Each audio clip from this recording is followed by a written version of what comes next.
Well, thank you very much for everyone joining us today, and welcome to today's webinar on an employer's role surrounding the coronavirus outbreak. I'm Kath Harrison of JVP Group, and I'm joined by Alyssa, who is Head of Employment Law at Gamlins and also a Director at HR Anchor. Morning, everyone. The team at JVP Group support employers across the UK with comprehensive online job advertising with employer brand marketing. I'm sure many of you will relate to the fact that recruitment is not a high priority for many businesses right now, with a few exceptions, of course, who are experiencing a peaking demand for services and products. However, that doesn't stop us from wanting to help and support our clients and the wider UK business community during these challenging times. Now, we aim to do this through the hosting and delivery of webinars such as this one, which I'm sure will be the first of many. And should anyone require support with other business matters, we're also able to signpost to our trusted network of partners for professional service matters such as accountancy, IT, telecoms, financial services, etc. The JVP team are happy to help in any way we can, so please do make contact if we can support you or signpost you. During the Q&A towards the end of this session, we'll do our best to answer all questions you post in the chat section throughout the webinar. If we don't get to them all, or if any need a little more research given the constantly evolving situation, we'll aim to provide written answers afterwards. I'll now hand you over to Alyssa. Thank you. Thanks, Kath. Morning, everyone, and thanks for signing on and joining us at this webinar. As Kath has said, my name is Alyssa Thursfield. I'm Head of Employment at Gamlins Law, so we're a North Wales-based law firm, and also a Director of HR Anchor, which is our sister company for the law firm, and it's a national HR business. So I'm going to have a chat with you today about what's been happening in the employment world with coronavirus, some of the emergency measures that have been put in place, and we're going to have a look at some of the law changes as well, and then some other issues around things like home working and staff mental health as well. Now, a bit about my background. So I am a qualified employment solicitor. I've been working in the North Wales area for almost 7 years now. And prior to that, I trained with a global law firm. My current situation is I'm working from my home office in Abersoch, and will be doing for the foreseeable future. So I, like many of you, perhaps, and many of your employees, am adjusting to a slightly different work lifestyle. Now, the events of the last, I would say, it's a couple of months really, but it's really hit home in the last couple of weeks, that this is the most significant challenge that our generation has faced. I'm sure most of you watched the announcement from Boris Johnson earlier this week, where he stated, "From this evening, I must give the British people a very simple instruction. You must stay home." Now, I'm sure it wasn't just me that sort of gave chills to, and very much made us all realise just how serious that this matter is, and that it is very much, an effort that's required from all of us to see this crisis through. Now, we're going to have a chat about what some of these measures mean and what your responsibilities as employers are. Ultimately, you have to follow the government advice and guidance. Now, this seems to be coming thick and fast. It comes from all sorts of different directions. So what tends to be the most useful in terms of getting messages out widely is when Downing Street give their evening press conferences and announcements. Unfortunately, given that most of the things that come out of Downing Street are written by politicians and their aides, not drafted by lawyers, it's leaving lots of uncertainty and lots of unanswered questions. Now, we're going to try and answer as many of those questions as we possibly can today. There's still loads of uncertainty. The Coronavirus Act 2020 was published late yesterday, and there's still lots of what we feel are gaping holes in that don't actually address a lot of the questions that people have. And I think that the problem is there's so many issues for the government to fight all at once. They feel like they're plugging one hole with a measure, and by the time they move on to what they need to fix next, they haven't got round to clarifying some of the earlier fixes that they've put in place. So yes, first message, follow a government advice and guidance. So where the government says that if your employees are over the age of 70 or pregnant or considered to be vulnerable and need to self-isolate, then you should be allowing them to do so. Taking a super strict approach and requiring people to come to work against government advice could lead to issues of breach of trust and confidence, and also PR issues as well. And we'll come on to one company that certainly hasn't managed the PR element of this particularly well. Health and safety, you do have a duty towards your employees to keep them safe at work. So if there is absolutely no reason why people need to be in the office, they can be working from home, and that's the best way of protecting their health and safety. Then even if it does require some changes to your business and require some evolution within your business, then those are steps that you should be reasonably taking. You've got a duty towards those that your business comes into contact with. So, for example, us as a law firm, we've stopped people coming in to our offices, so there's no footfall anymore. If someone turns up at the door, they're unlikely to be let in. The reason being, we don't want to be encouraging that spread, and we don't want to be encouraging people to be coming out of their homes when we can conduct interviews and meetings by video conference and telephone. So again, it might mean that you're having to look at some new software and some new equipment perhaps for your business and your staff, so that you can comply with that duty that you've got following the government's announcement earlier this week, where people are expected to be staying in their homes. We've also all got a society and moral duty. Now, the British people, generally, we're very good at this. And I think what illustrates that better than anything is when you look at the figures for the volunteers that have actually signed up to help the NHS. The government said they were hoping to get around 250,000 volunteers. And I believe that at the last count that may have been over 400,000, which is just phenomenal. People very much want to help. Whether your communities are similar to mine, there's Facebook groups popping up all over the place asking people to volunteer to deliver food, and asking those who want to help to come and do so. And those are massively oversubscribed. And actually, the one in my area, I believe, has a waiting list of volunteers now, so that if somebody becomes ill, there's enough people to service our area. So in terms of those guidelines and advice for employers, Sports Direct, who very rarely are in the press these days for anything particularly positive, declared themselves essential workers and stated they would not be closing, despite the fact that the vast majority of the retail industry had already done so, and then proceeded to hike the price of many of their products. Now, a staff member said that if price hikes normally happen, then indeed that does happen, but certainly not at the rate that it has been doing recently, and not across so many products. The picture that you can see on the left-hand side of the screen, that actually came from, I think it was the Independent, and some very strong sort of opinion coming from there. The company was seen to be profiteering off the back of what's now a global crisis. It was made very clear that they're not considered to be key workers simply because they're supplying sports equipment to people in their homes. Now, what would be useful is if you could put on the chat whether you're employing key workers or not, and the industry that you're operating in, so we can get an idea now as we move on to the next section, who's here and who's joined us for this, because we are going to look at key workers and non-key workers, and also depending on the sector that you're working in, so whether that's care, medical, construction, financial, legal, whatever it is, if you can put them on there, I'll have a quick look through as those come through, and then we'll carry on.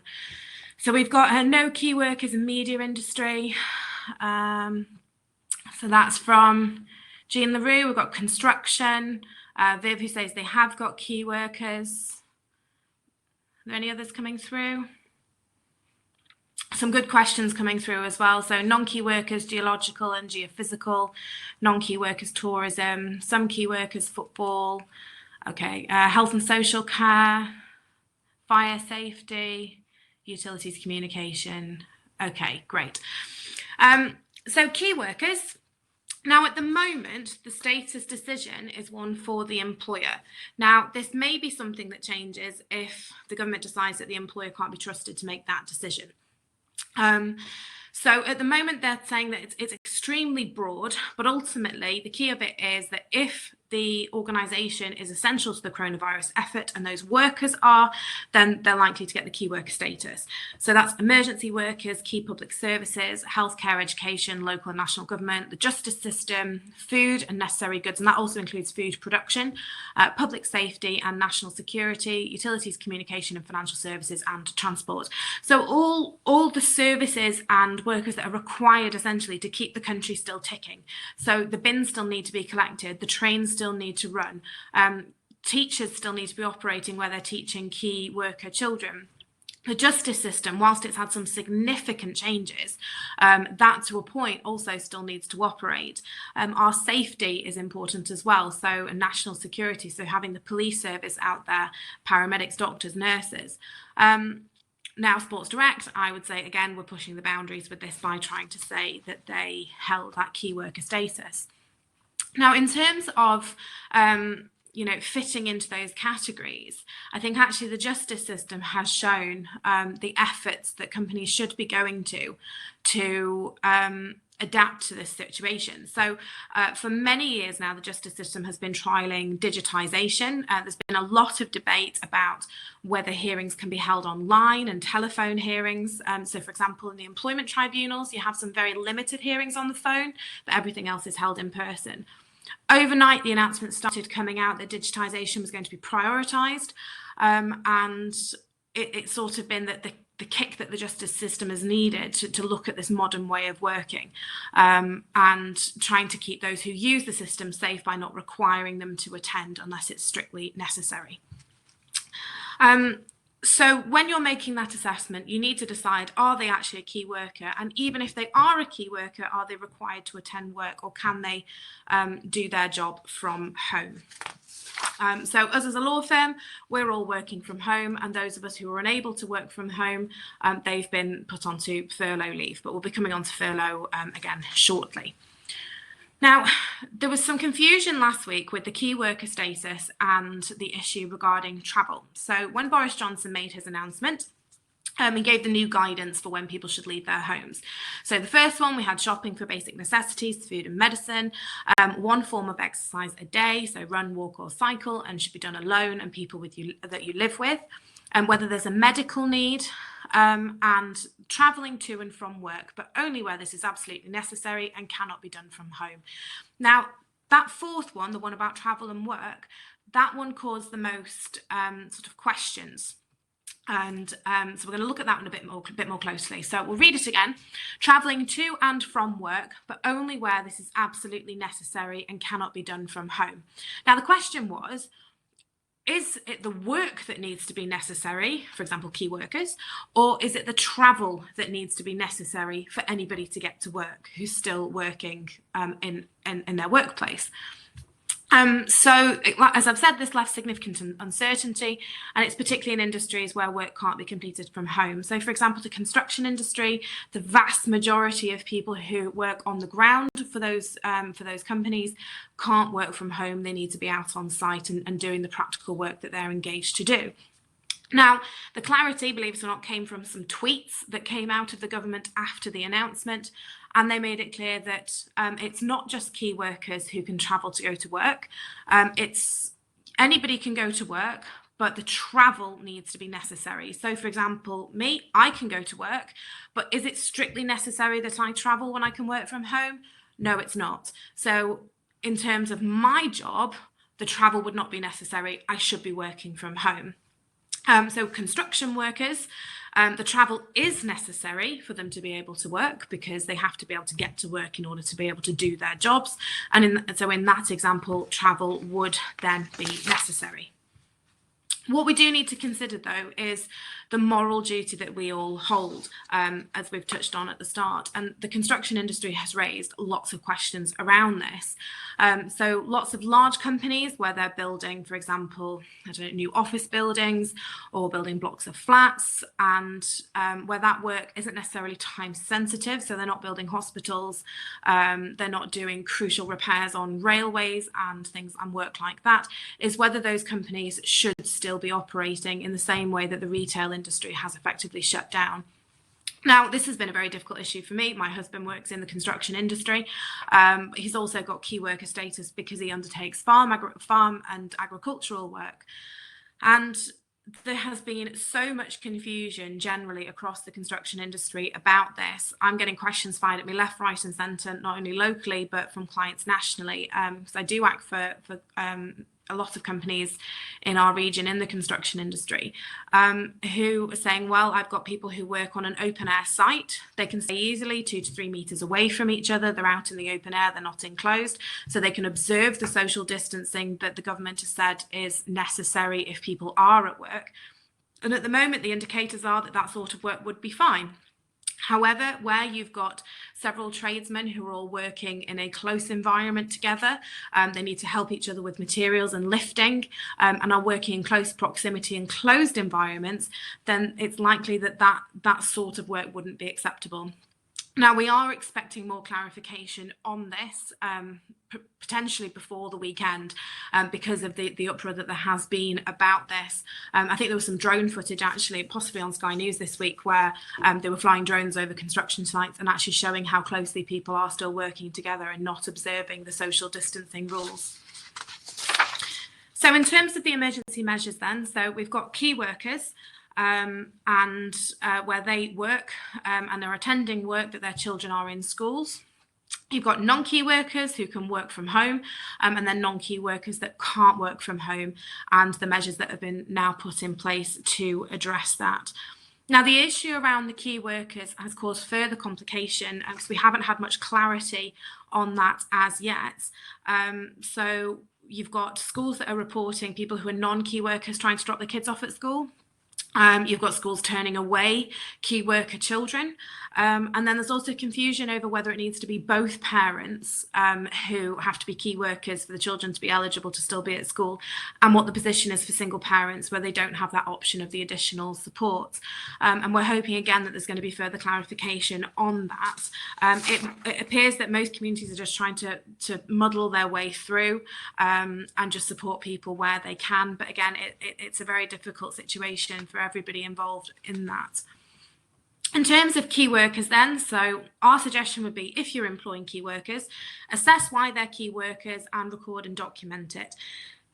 We think the government, HMRC and all the other enforcing bodies are going to be far too busy to be checking up on this sort of thing, but just purely for your own audit trail, we would suggest that you document why you have assessed your workers as key workers. Now, that might be entirely clear. For example, if you were running a private ambulance company and you've got a staff full of paramedics, that's going to be very clear. But where you think there might be a question around it, we would certainly suggest that you record it and document it. Key workers still need to follow social distancing guidelines where they can. Obviously, for people who've got hands-on roles, that's extremely difficult. So where you see doctors and nurses and they're having to provide hands-on care, you need to ensure that they're following strict hygiene regimes. They've got appropriate PPE, washing facilities, and potentially even decontamination, washing down units, that sort of thing. So following hygiene at work, complying with social distancing, which I'm sure many of you have seen the mocked up pictures and videos circulating around the internet showing how effective social distancing can be, and also showing some flexibility around childcare. So whilst the government may have implemented the scheme so that key worker children can go to school, as we've already discussed, because of the uncertainty and the stance taken by some schools, it may not be as simple as that those workers' kids are actually in school. They may need some assistance and flexibility from their employer with that. So non-key workers who are working from home, we're going to come on to working from home in a bit more depth shortly. But just to briefly touch on it at the moment, so ensuring that people have appropriate equipment in place, checking if they have appropriate insurance, if they're seeing clients on site at their home, which really they shouldn't be because of social distancing and the fact that if they're working from home anyway, that's to distance them from people and clients physically. But generally, if they're just working from home with their computer, that it's unlikely that they're going to need additional insurance. The company is going to need to take a consistent approach regarding software and the programs that you're using. So if you've got some people who are using the video software Zoom and others that are using Blue Jeans and other people using Workplace, Is that really appropriate? What ideally you should have is a consistent approach regarding what you want everybody to use, and make sure that can be easily accessed by everybody. Measures about supervision, we're going to have a think about confidentiality as well, and is the work going to be flexible or timetabled? So again, we're going to come on to that in a bit more detail a bit further on in the presentation. So key workers who are not working from home. Now, I've sort of glanced at the chat, and I can see that there's lots of questions around furlough, and we're going to come on to that again in a bit more detail. But ultimately, if your staff are not key workers and they're not able to work from home, we need to look at some measures then for managing that liability for you as an employer. Now, it may well be that if you've got staff who've been with you for less than 2 years, and you think that ultimately, for the shape the business is going to be in when this crisis is ultimately over, that you're just not going to be able to sustain the workforce at that level. Employees with less than 2 years service, you can look at terminating if that was a step that you needed to take. In terms of then redundancy, you still have redundancy available to you as an option, even though there is the furlough scheme currently in place. Even though it's a crisis period, you still need to go through a consultation period and a full process with your staff. And obviously, if you've got significant numbers that are being made redundant, then you're going to be looking at that extended consultation period as well. Now, layoff is where furlough has come out of. So if you have in your contracts of employment a clause that allows you to lay off your staff, and that often says lay off without pay, but they get a statutory guarantee payment, then you are able to lay your staff off without pay and they're eligible for that statutory guarantee. Your employees don't need to consent to lay off. It's a measure that you can take if you find yourself in a position where you've simply got more people than you need to do the work, or your company is suffering financially. Now, what the government was worried about is that the reaction from companies was going to be mass terminations, mass redundancies, and lots of people off on unpaid layoff, and the impact that would likely then have for the state and people obviously losing their homes, people not being able to pay their rent and feed their families. So furlough was introduced, and what this essentially is, and I'm sure you'll all have seen much of this in the press, and I can see lots of the questions are about this as well, is the ability for companies to lay off their staff members, and the government is going to subsidise that layoff up to 80% of the staff's wages.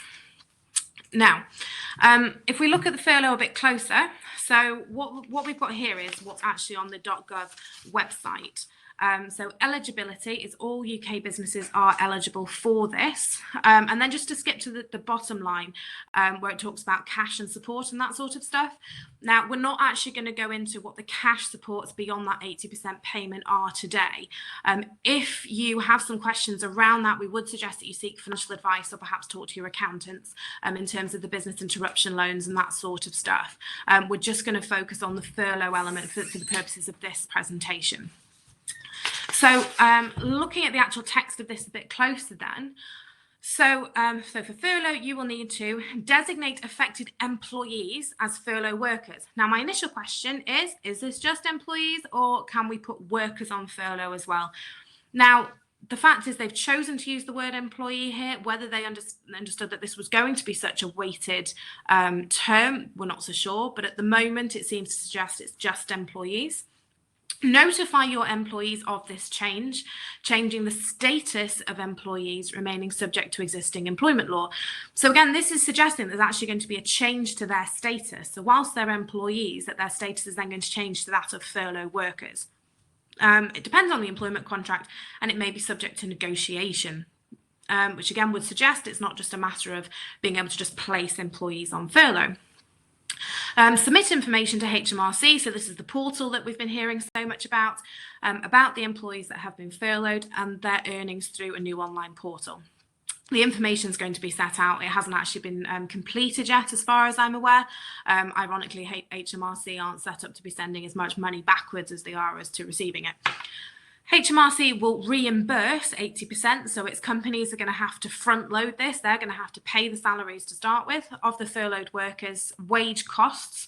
Now, again, they've chosen not to say net pay or refer to, the bottom right-hand figure of someone's payslip. They're talking here about wage cost, which to me suggests that that's going to include national insurance, pension, all those sorts of payments, up to a cap of £2,500 per month. HMRC are working urgently to set up the system for reimbursement. Existing systems are not set up to facilitate payments to employers. Now, the approach that we're advising with this is, if you have a contract that doesn't expressly permit layoff, so I think, Viv, we've got a question from you there saying the company does not have to provide work of a particular kind. We'd be saying that's probably not sufficient. You would need the express ability in the contract to be able to lay off employees, to be able to take advantage of this scheme without actually asking your employees' permission. If you've got that clause and you've got the ability to lay people off without pay, then obviously this furlough scheme is going to be a bonus for those employees who otherwise wouldn't be paid, and the chances are that they're going to agree to this very readily. If you haven't got that layoff clause, or the layoff clause says that you'll lay people off and they get full pay, then you're going to have to ask your employees to agree to this status change. Now, some employers aren't doing this. They're just putting people on furlough and essentially saying, look, we're hoping that they're going to be so grateful they've not lost their jobs that they're not going to cause any issues. Now, that's likely to be true. However, once all this blows over and you start to bring employees back, you've potentially got breach of contract arguments, deduction from wages arguments, and to mitigate your legal risk going forward, we do advise that you set out to employees what the proposal is for the furlough. If you're paying only the 80%, or whether you're going to be topping it up to 100%. What the steps will be if you need to bring people back from furlough. So, for example, if the key worker status changes and you need to bring people back, or say if your company gets a contract that means that you now have key workers that you need to bring people back, and you have the facility for the employees to sign that notice and you keep that on record as an agreement. Now, we're not saying that people need to go to the extent that they actually need to change the contracts of employment.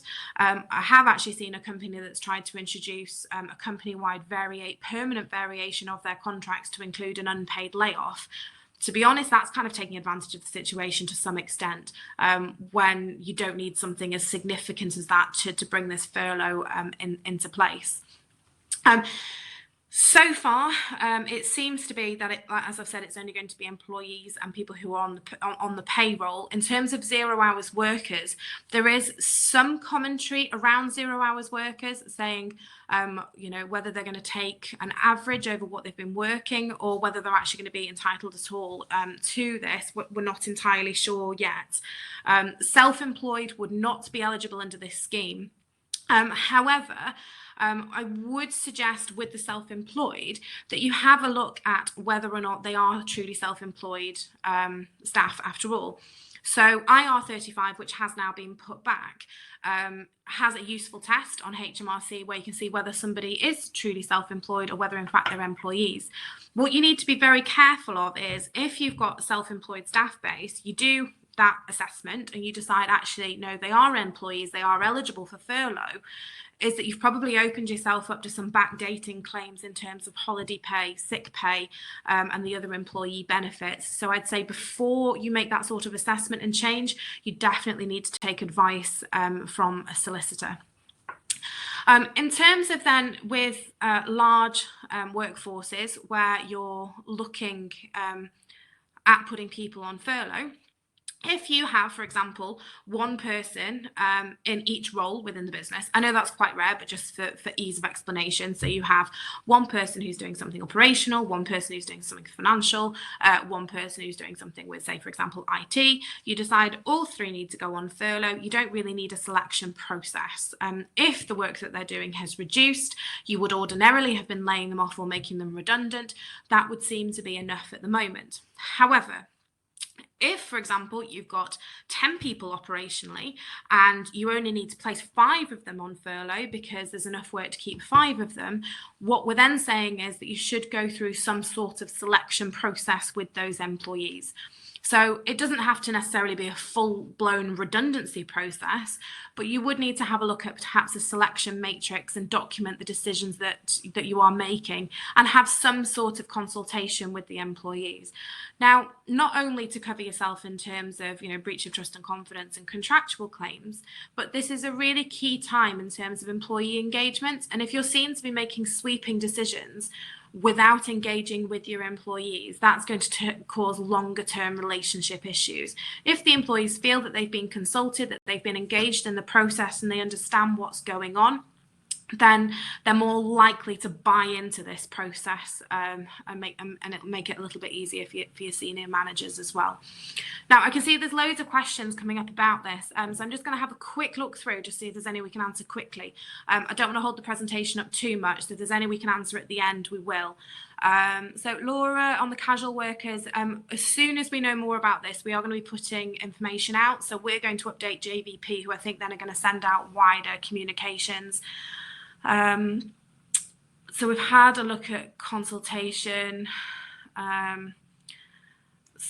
self-isolation. So yeah, that's a good question actually. I think it's who was it who asked that? Dawn. So if you have employees who are self-isolating, so it might be someone's maybe been to a country where they've been exposed to the virus, or they're living with someone who's got symptoms, or they've got symptoms, then they are off sick technically under the current guidelines. So if they get the full sick pay under their contracts, they'll be getting their full sick pay. If the contract only provides for SSP, they'll still be getting SSP. Whilst they're off sick. Now, if you think about a redundancy exercise, you would still include employees who were off sick in a redundancy exercise. So you could, as a business, make the decision to include those in the furlough exercise if that's what you were going to do. But ultimately, their status as someone who's off on SSP, we've seen no guidance that suggests that would need to change. Now, obviously, if the furlough scheme is being backed by the government, it may make sense, and it's perhaps cleaner for you to do everybody at once. But if your preference is to leave people on SSP, at the moment we haven't seen anything to suggest that you can't actually do that. We're also seeing that it may be acceptable to bring people back from furlough, so that furlough status ends, they come back into employment. But what seems to be becoming clearer and clearer is that you can't sort of have your cake and eat it. So you can't have someone who works 2 days and is paid by you for 2 days' work and then is on furlough for 3 days. The indication seems to be if you're on furlough, then you can do no work. And I can see there's loads of questions coming through, so we will come back and have a look at those at the end. But we're just going to move on through the presentation at this point, and then come back and pick up on some more of those. So in terms of working from home then, this is, again, you have to look at the contracts to see if your contract actually allows it. Have you got a set place of work for somebody, or is there a bit of flexibility in that? So if you are going to send employees home, it may well be that you need to seek their agreement for that. Now, if you say to an employee, we'd like you to work from home, for example, we're going to be closing our office premises, and they refuse to do so, that could be failure to follow a reasonable management instruction. And you might then have a basis for leaving them at home and without pay, but obviously then they won't be expecting to do any work. Now, where we've seen this actually becoming an issue is where an employee wants to be furloughed. So they've asked their employer and said, I want furlough. And the employer said, well, no, there's still work that you can do. We want you to work from home. These people are seeing their friends on Facebook, on social media, who are able to sit at home. They're sunbathing in the garden and they're on furlough, and they want furlough. Ultimately, it's not the choice of the employee. This is down to the business needs and what the employer needs.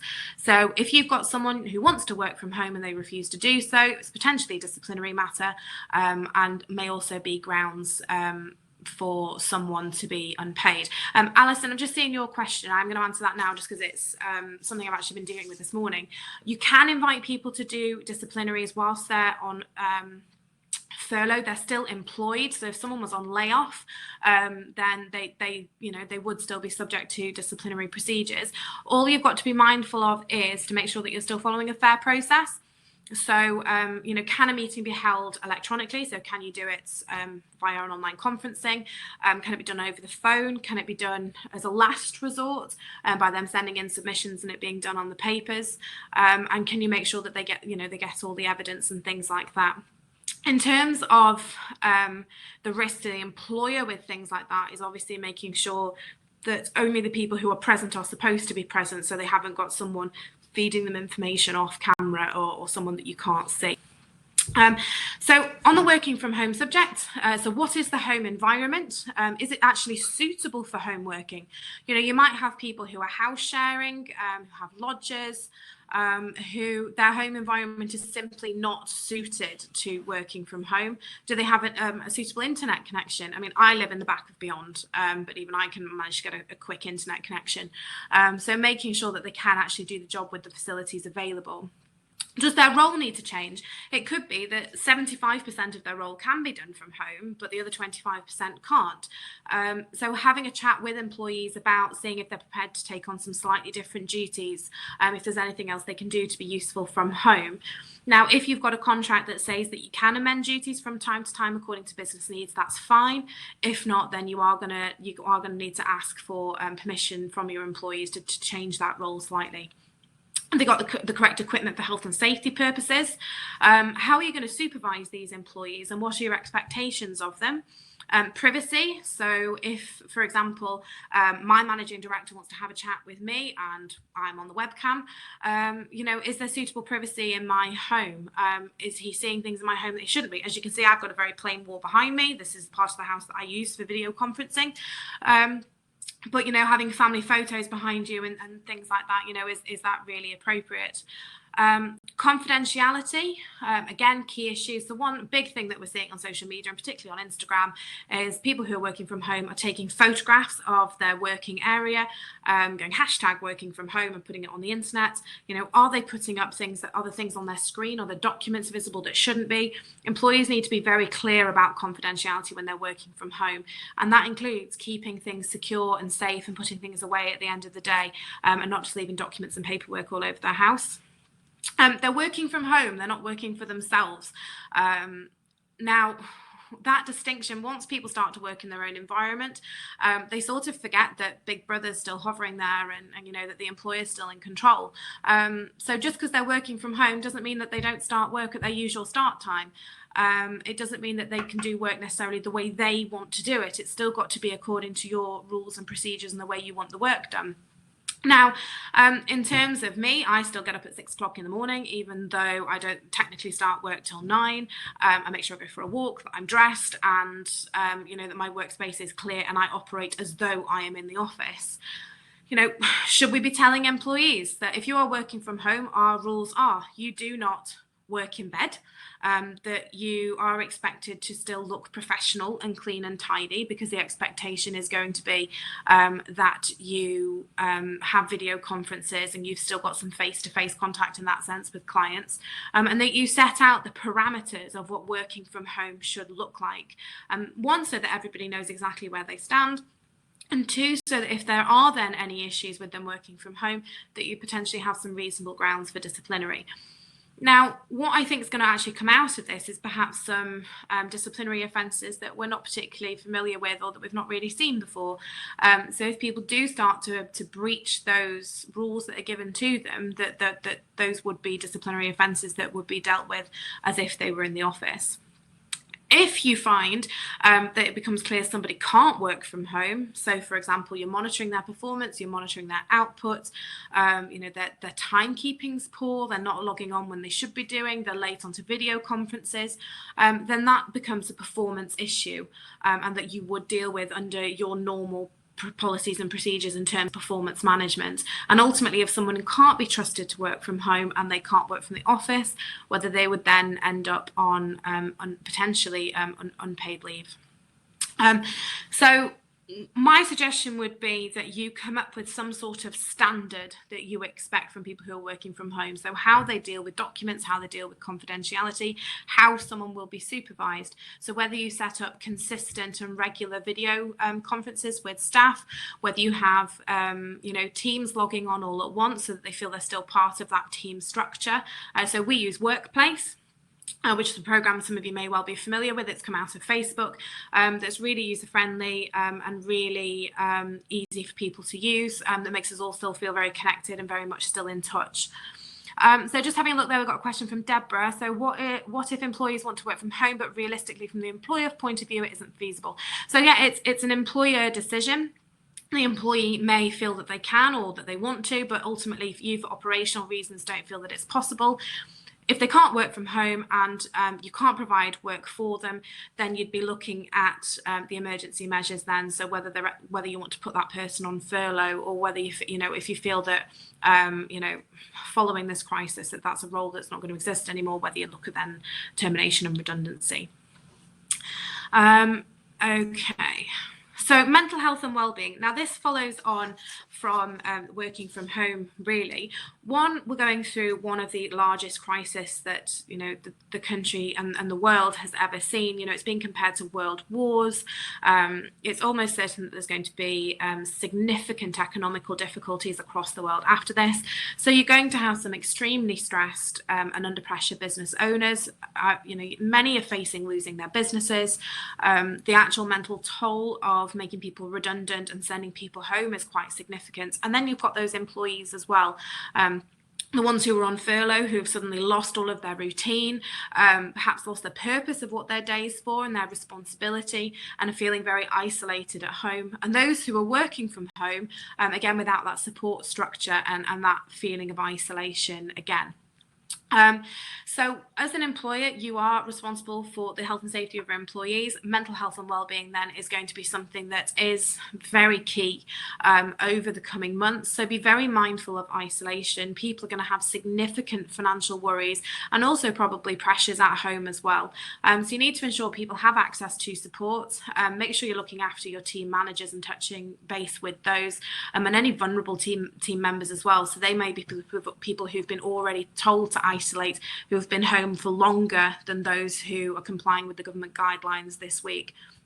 And also, unfortunately, and this is going to be a reality, is that in line with the number of deaths that we're now seeing, is that people may well lose family members. The difficulties that people are having with funeral implications, with people actually not being able to be there when they lose their loved ones and not being able to attend funerals, and that the long-term impact that is going to have on people. Employers are going to have to be really aware of this and show some empathy and support to those staff members.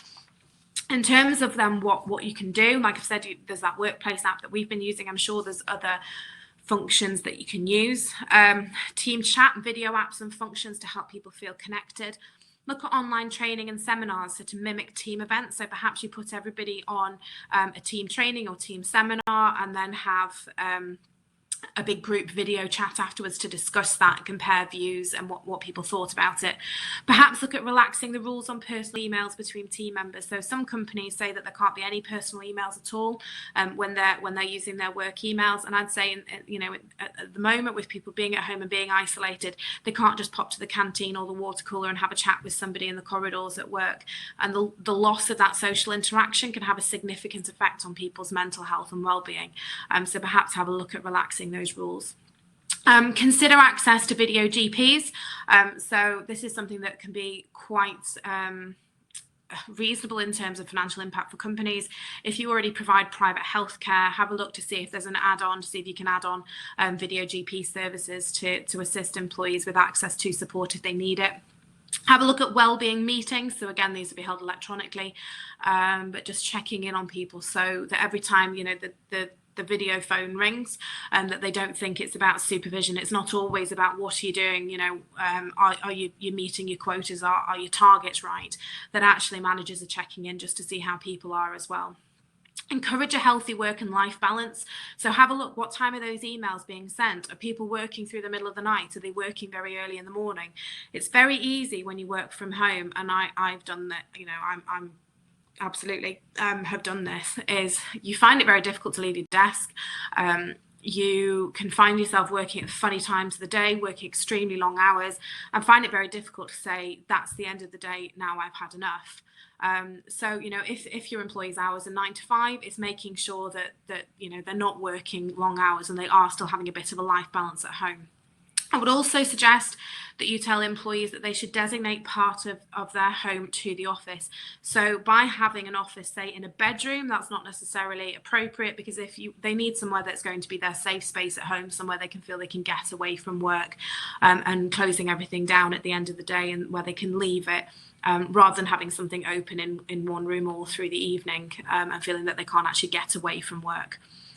Have a think about relaxing targets. I mean, you know, companies are absolutely needing to tighten up on their finances and make sure that they can stay robust. But if your employees are having a breakdown over targets that might have been realistic, you know, 3 months ago, but now in the current climate are not, you need to have a look at reviewing those and consult with your employees on actually what they feel is achievable at this time as well.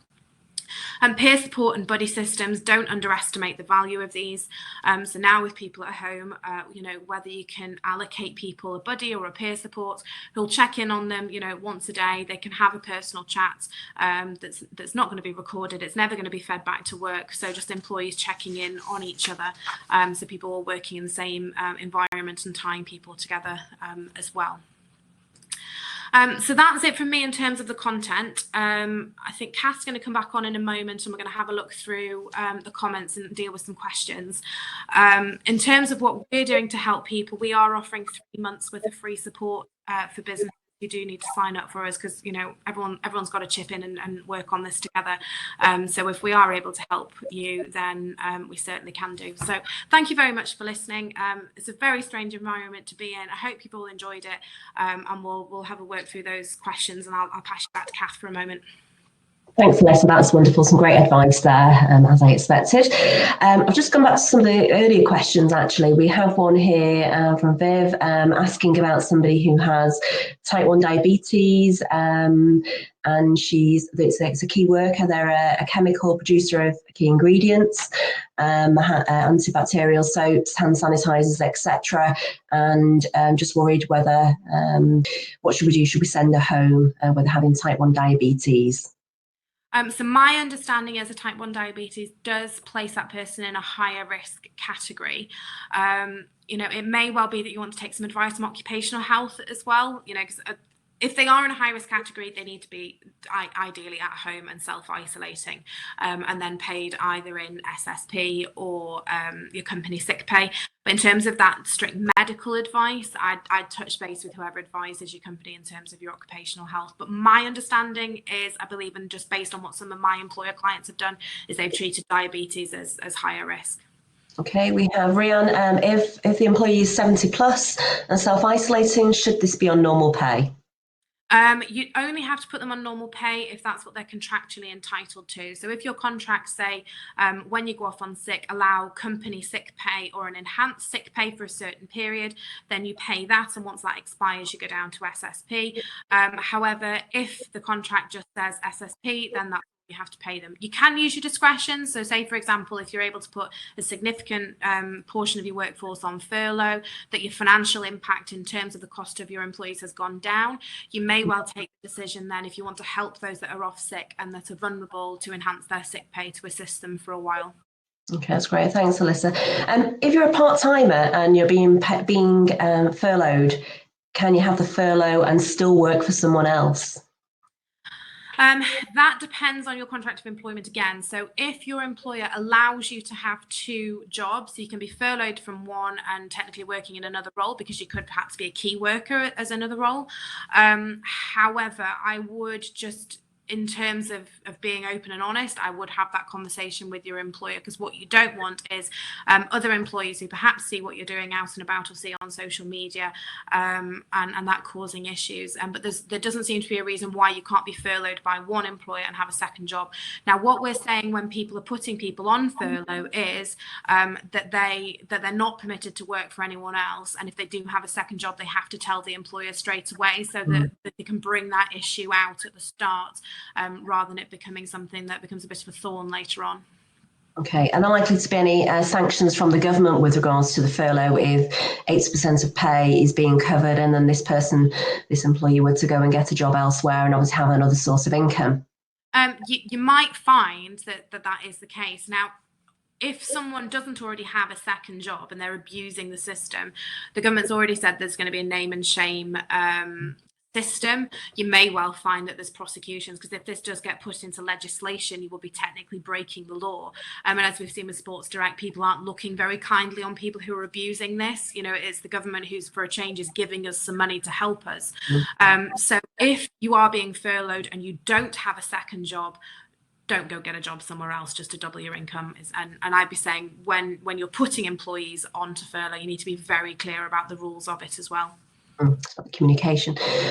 So is the job retention scheme based on contract hours or average hours over the last 12 weeks? That question comes from Jane. My understanding is they're going to be looking at pay slips and what people are actually paid. So it's the wage cost rather than going through individual contracts, purely because system to be workable, that's going to be the simplest way of doing it.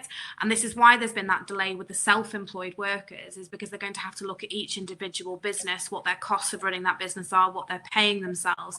What they're saying with employees going on furlough is it's going to be almost a pay slip exercise. So it'll be going off what you've been paid rather than your contractual hours. Okay, and this is only applicable, I believe, to people who are on the payroll on the 28th of February, is that correct? Correct, yeah. Okay, so any new starters that started after that date will or will not be eligible to be furloughed? No, so that's our understanding at the moment, is they won't be eligible, because the rationale being that this is to help employers retain workers and retain their workforce. So if you're advertising for a position, you've obviously got a need for somebody to do that kind of work. So if there's a need for them to do that work, then they shouldn't be going on furlough. So that's why I believe that they've done it that way. And it's also, again, stopping abuse, so that people don't, put the whole street on their company books and put them on furlough so that they can get paid. But I think the message is going to be, anyone that you've taken on since that point, you've obviously got a need for them because you've recruited them, so they should be working. Okay, that answers your question, Pam. Jane is asking, can employers claim SSP refund more than once, i.e. if they have symptoms that may be coronavirus related and self-isolate, but don't actually have the virus in the end, but subsequently do have the virus and self-isolate once again for 14 days, can we claim SSP a second time? No, so my understanding is it's just going to be the once, particularly because the testing's not widespread. So the chances of you actually being able to confirm that someone didn't have the virus will be very low anyway. And the narrative that's coming out of the medical community is that there could be two strains of this disease as well. Whether that's actually true or not, I don't know. It's just from the reading that I've been doing. So I think, again, to keep it simplistic, I think the government's just going to go with that one period of reimbursement. Okay, thank you. And Catherine is asking, can employees decline going on a furlough? Does there need to be a written agreement for those that have accepted? I know you touched upon this a bit earlier on, but just in terms of, does it need to be a written acceptance, or would verbal be satisfactory, given, I guess, many of us haven't got printers at home? Our suggestion would be, if you can't get a signed copy, is that you get an email from that employee, or even a text message just confirming it, just so that it's been evidenced. If this goes on for several months, anybody remembering who's agreed and who hasn't is going to be very difficult. So for your own audit trail, just make sure you've got something recorded, either a signature, an email, or a text message. In terms of someone refusing to go on furlough, ultimately, if there's no work for them and you've got the contractual ability to lay off without pay, you can force them on to lay off. If they can't work, if they don't want to go on furlough, it may well be that you have to make the position redundant. But I'd say that I'd definitely take some legal advice on it, just to look at the exact particulars of the scenario. Okay, thank you.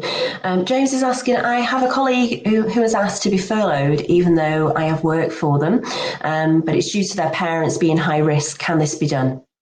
Can they request to be furloughed? If there's a job for them to be done, then there's no reason to lay them off. If he wants to take leave to look after his parents, then he can do, but you're under no obligation to pay it. Okay, that's interesting clarification, thank you. If an employee working in a coffee shop is on furlough, Claire is asking, can they take up work elsewhere in the meantime? For example, working at Asda or just not be able to do any work at all anywhere? So again, we came to this a moment ago, but so if they're on furlough, can they do any work? Just some clarification. So if you're full-time in the coffee shop, you'd only ordinarily have that one job and you've been furloughed, you can't do any work for your employer.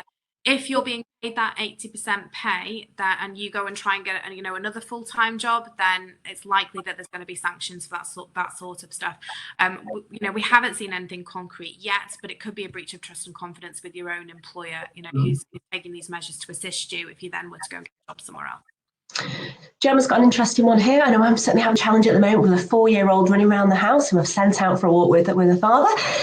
But if an employee is working from home and their partner is a key worker, so the children are at home, employees struggling to do all the hours, do they need to use their holidays to reduce their hours? We are being flexible with the start and finish times. So can you enforce holidays if having children at home is making it difficult to do all the hours that they need to do? I'd suggest before you go anywhere near annual leave that you look to see if you're doing everything you possibly can in terms of being flexible. Can they do some work in the morning before they get up? I don't know what time. I don't have any kids, so I don't know what time they get up in the morning. Have to probably answer that. Or once they've gone to bed, is it something that you can be doing in the evening? In terms of, when we're talking about targets and those full hours, can you have some flexibility over the fact, if they're 10 minutes shy of their full day, is that something that you really want to be making an issue about? Ultimately, if they're not performing, so they're not getting everything done, that's performance management. And I'd be looking at that process instead rather than jumping to forcing someone on annual leave. If they want to take their annual leave, they can. But if you want someone to take annual leave, you have to give them notice of that. So if you want someone take 2 days annual leave, you have to give them 4 days notice. You have to give them twice what you want them to take in terms of notice. So in terms of the hours, that might not be that workable. My suggestion would be performance management, because then you've got to have that conversation with them then about what work are they doing, what's the expectation, what flexibility have you given them already, and why that's not working. Because then ultimately, if that ended up in either a resignation or a dismissal, you followed a fair procedure, so you're mitigating your legal risk in that sense. And of course, they couldn't be furloughed, I assume, because there would still be work for them to do. So that's not a they can work from home, then there isn't necessarily an argument for them to be furloughed. If they needed to care for their children, then that's dependent leave and it's not paid. Okay. Catherine's asking, are there any minimum earning requirements for staff on furlough? It looks like at the moment that it's just the wage cost. So it doesn't look, so at the moment, so say if someone is eligible for the pension SSP, then you've got that lower earnings limit. It doesn't look like that's going to be applicable to furlough. It looks like it's going to be everybody. Okay, wonderful. Pepper's asking, I have an employee who has been off sick for 4 weeks and is unlikely to return to work. Can he be furloughed? If he's off on sick, he's off sick. The fact that he's on sick doesn't necessarily link straight to furlough. If you were going to do, an exercise across your workforce to decide which roles need to be furloughed because there isn't work anymore and they fell into that category, you'd potentially have a basis for putting them on that furlough. But ultimately, if they're off sick, they're off sick. That guidance will change. We're trying to be up to the minute with this. And as soon as any sort of snippets come out of government, then the advice might. But at the moment, it looks as though that would be sick pay. Okay, I've got a couple more questions left here. So Natalie's asking, if an employee who is a key worker lives with someone who needs to self-isolate for 12 weeks, should the employee, who is not vulnerable, also self-isolate, or can they continue to work and just take precautions? My understanding is they can continue to work and must take precautions. So if you live with someone who's got symptoms or has the virus, then you are expected to isolate with them. But if it's just because they're vulnerable and you're a key worker, then you can still work, but you just need to take precautions because obviously you don't want to bring something home and make somebody ill. Where you're seeing a lot of concern with this is the care industry. So we've got people going in and they're caring for people and then they're going home and looking after their children. Then they're worried about being frontline and being at risk. But ultimately, appropriate PPE, hygiene, and making sure you're following all the necessary rules. That's all going to be really important. Okay, thank you. We have a recruitment related one here from Rian. What happens if you had agreed a start date? Do you still have to proceed despite not able to work now due to the temp closure of the business? No, so it may well be, if job offers have gone out, that because of the climate, you'd be looking to withdraw those.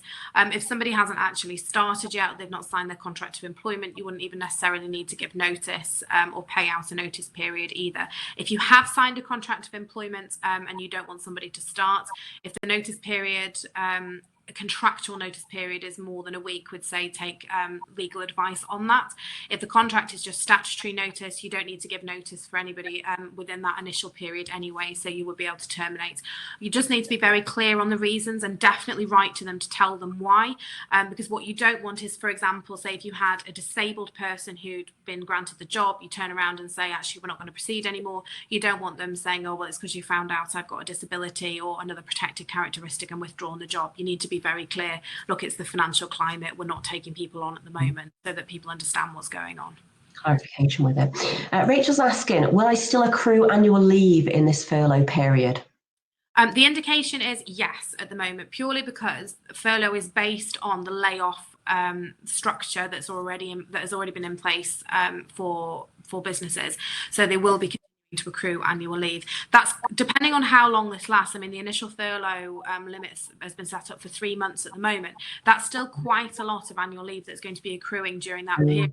To be quite a liability for employers.